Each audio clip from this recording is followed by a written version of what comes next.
প্রিয় শিক্ষার্থীরা, কেমন আছো তোমরা? অনেকদিন পর আবার তোমাদের সামনে এসে হাজির হয়েছি।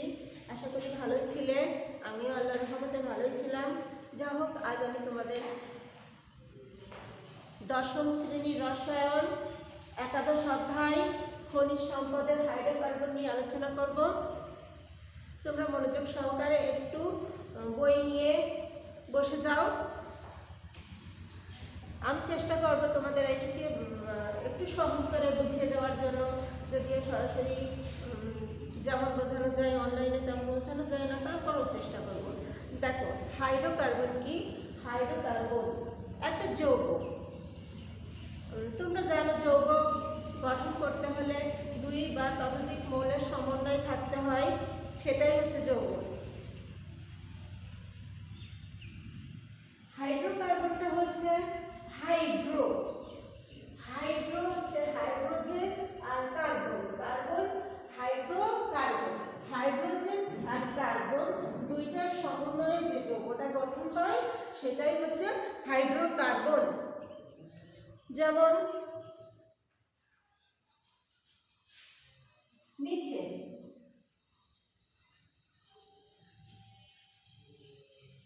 CH4, মিথেনের সংকেত হচ্ছে CH4। ইথিন, ইথিনের সংকেত হচ্ছে C2H4। আবার সাইক্লোহেক্সেনের সংকেত হচ্ছে C6H12। সাইক্লো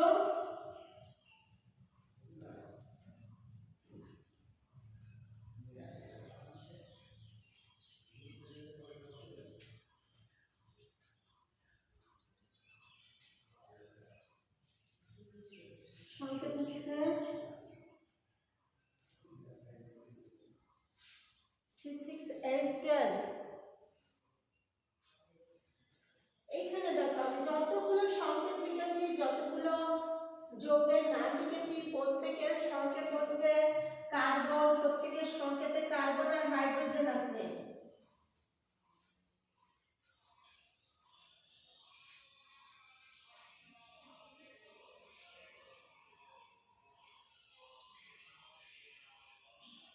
প্রত্যেকের সংকেতে কার্বন আর হাইড্রোজেন আছে।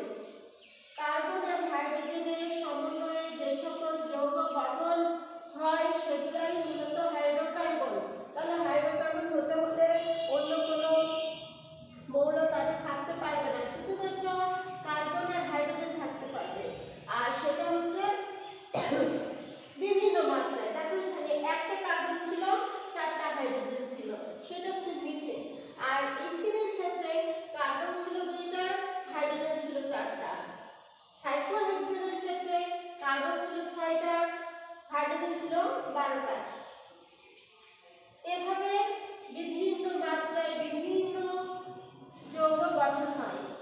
কিন্তু হাইড্রোকার্বন শুধুমাত্র কার্বন আর হাইড্রোজেনের সমন্বয়ে গঠিত হতে হবে। যেমন দেখো, পানি H2O, এখানে কি কোনো কার্বন আছে? হাইড্রোজেন আছে, কার্বন নেই। আছে অক্সিজেন। এটা কি হাইড্রোকার্বন হবে? না, কারণ কি? এখানে কোনো কার্বন নেই। কার্বন আর হাইড্রোজেনের সমন্বয়ে গঠিত যৌগই হাইড্রোকার্বন। এখানে যখন হাইড্রোজেন আর অক্সিজেনের সমন্বয়ে গঠিত যৌগ, সেই কারণে এটা কখনোই হাইড্রোকার্বন নয়। হাইড্রোকার্বনের আবার অনেকগুলো ভাগ আছে। হাইড্রোকার্বন মূলত দুই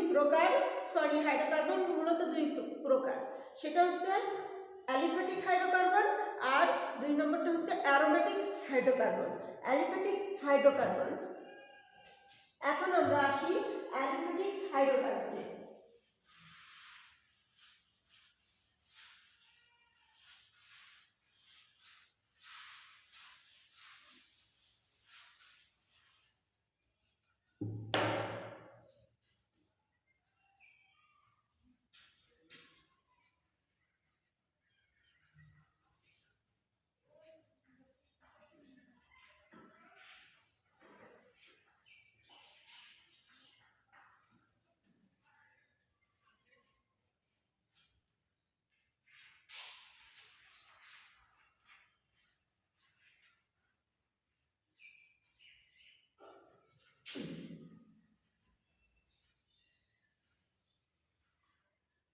অ্যালিফ্যাটিক হাইড্রোকার্বনটা কি? অ্যালিফ্যাটিক কথাটির অর্থ হচ্ছে চর্বিজাত। এই শ্রেণীর হাইড্রোকার্বন মূলত প্রাণীর চর্বি থেকে পাওয়া গিয়েছিল, তাই এ ধরনের হাইড্রোকার্বনের নাম অ্যালিফ্যাটিক হাইড্রোকার্বন দেওয়া হয়েছে। অ্যালিফ্যাটিক হাইড্রোকার্বন আবার দুই ধরনের, সেটা হচ্ছে মুক্ত শিকল হাইড্রোকার্বন অ্যালিফ্যাটিক হাইড্রোকার্বন, আর একটা হচ্ছে বদ্ধ শিকল হাইড্রোকার্বন মুক্ত শিকল হাইড্রোকার্বন। যে সকল হাইড্রোকার্বনের কার্বন শিকলের দুই প্রান্ত মুক্ত অবস্থায় থাকে তাদেরকে মুক্ত শিকল হাইড্রোকার্বন বলে, যেমন বিউটেন।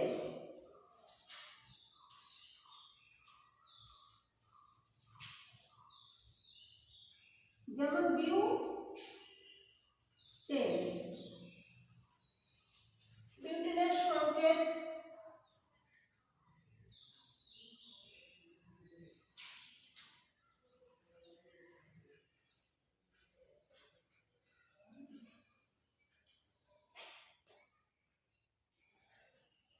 শিক্ষার্থী বন্ধুরা, আমি বিউটেনের সংকেত লিখতে যে চারটা কার্বন আর চারটা হাইড্রোজেন ব্যবহার করেছি। এখন দেখো বিউটেনের সংকেতে এইখানে আসবে 3, এইখানে 2, এইখানে 2, এইখানে 3। এখন তোমরা বলতে পারো যে এইখানে হাইড্রোজেন 3টা হলো, এইখানে 2টা হলো, এখানে 2টা হলো, এখানে 3টা হলো কেন? দেখো তোমরা জানো যে কার্বনের 4টা হাত, কার্বনের যোজনী 4, সে 4 যোজনীতে 4টা হাইড্রোজেনকে ধরতে পারে। সেই ক্ষেত্রে আমি এটার গাঠনিক সংকেত এঁকে দেখাচ্ছি। দেখো সি, কার্বনের 4 হাত দিয়ে দিলাম, 4 হাতে 3টা হাতে 3টে হাইড্রোজেন চলে গেল, একটা হাত খালি, সেই একটা হাতের সাথে সে আরেকটা কার্বনকে ধরলো, ধরে আবার 4 হাত দিয়ে দিলাম, 4 হাতে 2 হাতে হাইড্রোজেন, আর এক হাতে সে আরেকটা কার্বনকে ধরলো। এই কার্বনের আবার 4 হাত, 2 হাতে হাইড্রোজেন, এক হাতে আবার আরেকটা হাইড্রোজেন কার্বনকে ধরলো। এই কার্বনের 4 হাত, দেখো তার 3 হাতে, এক হাত অলরেডি সে অন্য কার্বনের সাথে ধরা আছে, আর 3 হাতে সে 3টা হাইড্রোজেনকে ধরলো। কেন এভাবে হয়েছে বুঝতে পেরেছো? তাহলে এখানে 2টা হয়েছে, এখানে 2টা হয়েছে, আর দুই পাশে 3টা দিয়ে তার হাতকে সে সম্পূর্ণ করেছে। বিউটেনের সংকেত যদি বলি গাঠনিক সংকেত হিসেবে লেখো, তাহলে এটা খুব সহজে তোমরা লিখতে পারবে। এখন পারবে তো? আমার মনে হয় এখন আর লিখতে কোনো সমস্যা নেই, তোমরা পারবে। এবার দেখো এই কার্বন কার্বন কি এর পাশে রাউন্ড নেই, সে আরেকটা এই কার্বনের সাথে এই কার্বন সে হাত দিয়ে বেঁধেও নেই, এটা মুক্ত অবস্থায় আছে, তাই এটা মুক্ত শিকল অ্যালফ্যাটিক হাইড্রোকার্বন। এবার আমরা দেখি মুক্ত শিকল হাইড্রোকার্বন আবার দুই ধরনের হয়, সেটা হচ্ছে সম্পৃক্ত মুক্ত শিকল হাইড্রোকার্বন, আর আরেকটা হচ্ছে অসম্পৃক্ত মুক্ত শিকল হাইড্রোকার্বন। সম্পৃক্ত মুক্ত শিকল হাইড্রোকার্বন কি?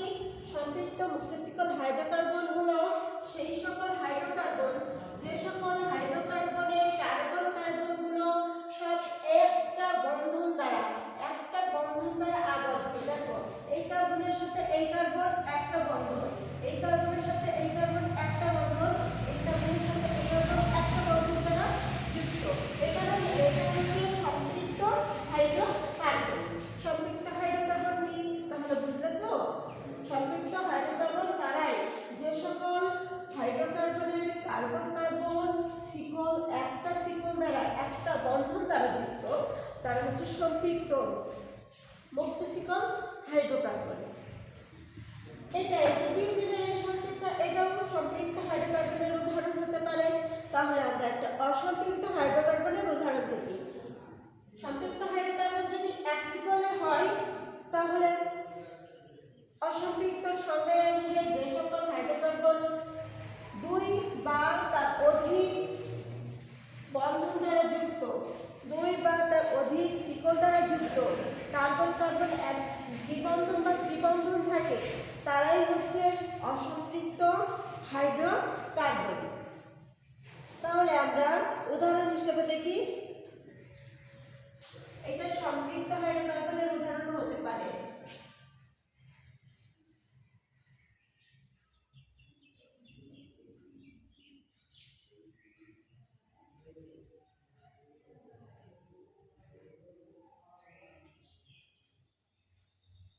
অসম্পৃক্ত হাইড্রোকার্বনের উদাহরণ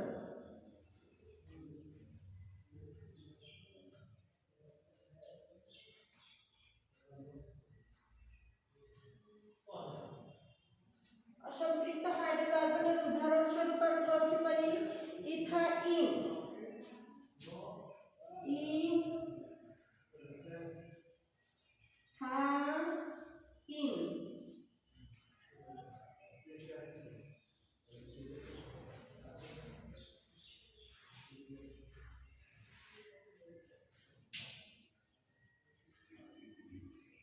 CH triple bond CH, ethyne.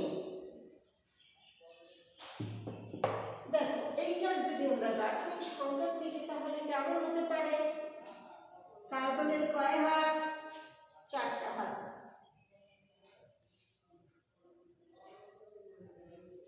কার্বনের এক হাতে একটা হাইড্রোজেন আছে, দিয়ে দিই আমরা। আর বাকি আছে কয়টা হাত? দেখো 1টা 2টা, এর হলো 2টা, আর বাকি আছে 2টা।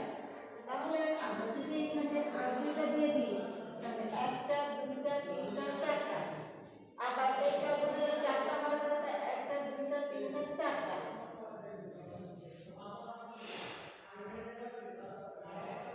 এটা হচ্ছে দেখো কার্বন কার্বন 3টা বন্ধন দ্বারা যুক্ত, কার্বন কার্বন 3টা বন্ধন দ্বারা যুক্ত, সেই কারণে এটা অসম্পৃক্ত হাইড্রোকার্বন, অসম্পৃক্ত হাইড্রোকার্বনের উদাহরণ। তাহলে শিক্ষার্থীরা তোমরা আজকে হাইড্রোকার্বনের অ্যালিফ্যাটিক হাইড্রোকার্বন কি, মুক্তশিকল হাইড্রোকার্বন কি, সম্পৃক্ত আর অসম্পৃক্ত হাইড্রোকার্বন কি সেটা বুঝলে।